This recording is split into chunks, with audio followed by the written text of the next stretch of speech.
28లో మొదటి వచనాన్ని చదవండి.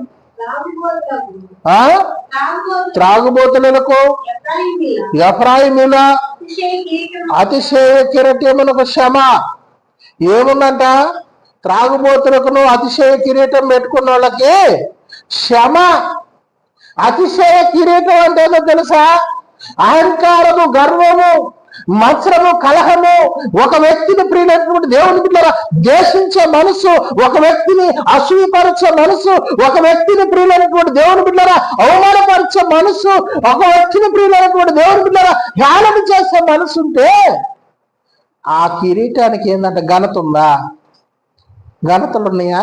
ఆ కిరీటానికి అవమానము. దేవుని యొక్క వాక్యము సెలవిస్తూ ఉన్నది. మన జీవితాలలో మారాలి, మార్పు చెందాలి, ప్రభు వైపు నిలబడాలి, ప్రభు యొక్క మాటలకు ప్రియులైనటువంటి దేవుని బిడ్డలారా చెవియెక్కాలి.